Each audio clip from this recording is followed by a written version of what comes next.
Wow, ang ganda naman ng view, ang ganda ng dinaanan namin. While by the way guys, pupunta pala kami sa Bisteros kasi titingin kami ng sasakyan dahil yung kapatid ni Jonas bibili ng sasakyan. Kaya yun, pupuntahan namin yung sasakyan na nakita niya. So let's go! Ayan! Napagod ako sa biyahe. Malayo kasi ang biyahe from Philipsstad to Bisteros. Siguro mga 3 hours or something, 3 hours by car, kaya medyo malayo-layo talaga ang biyahe. Mabuti na lang maganda ang araw, kaya okay yung biyahe namin. Kahit utom na ngayon dito, kaya may araw pa din kahit papano, pero medyo malamig na, hindi katulad nung summer. Ngayon malamig na kasi autumn na kasi mahangin siya. Ayun, nag-stop kami dito sa may, ang tawag nito Arboga, kasi Arboga kasi kami, yung kain-kain ng konti, na kaya niya nag-stop over kami dito, tapos umihi din kasi may CR siya dito sa may Arboga, kaya yun, dito kami nag-stop over. O diba, ang ganda ng view dito sa Arboga.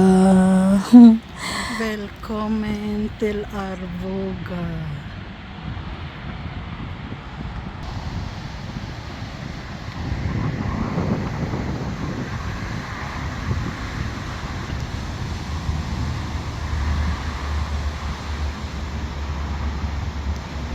A few moments later.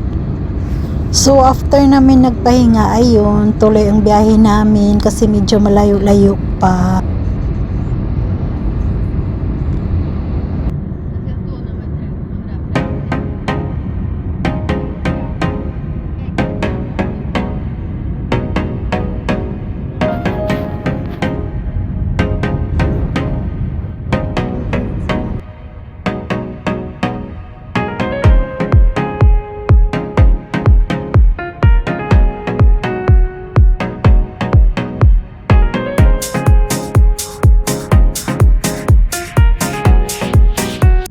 Hours later. Sa wakas, nandito na kami sa Bisteros sa Ulster Car. Ang daming mga sasakyan, ang gaganda. Parang gusto ko tuloy magpalit ng sasakyan, pero okay pa naman yung sasakyan ko, kaya saka na magpalit pag sira na talaga. Pero ngayon medyo okay pa naman, kaya carry pa talaga siya. Tsaka ang mahal ng sasakyan ngayon, oh my god, tingnan mo, ang ganda. Ayun, nagtry ako niyan, kasi parang nagustuhan ko yan, kaso lang ang mahal niyan, grabe. Nung tiningnan ko ang presyo, nasa mga 134,000 kronor. Kaya kung i-compare mo sa Pinas, magkano na yan? Basta ang mahal na yan, grabe. Kaya hindi natin ma-afford. Hindi ko talaga ma-afford. Saka na talaga yan. Pero ayun, may napili yung kapatid ni Jonas. Ang binili niya ata yung puti na sasakyan na Subaru. Yan, tingin-tingin ako niyan. Akala mo naman bibili.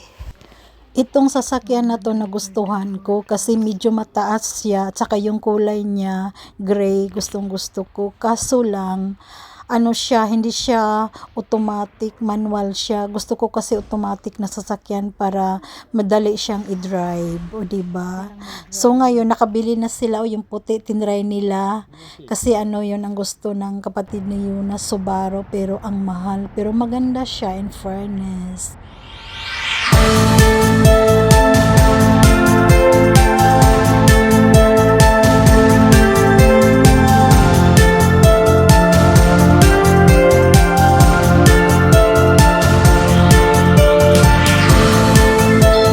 One hour later. So pagkatapos nilang nakabili ng sasakyan, umuwi na kami. Kaya yun, yung nag-drive sa isang sasakyan, yung kapatid ni Jonas, at saka si Jonas nandoon. Tapos yung dito sa isang sasakyan naman, ako at saka yung kaibigan ko.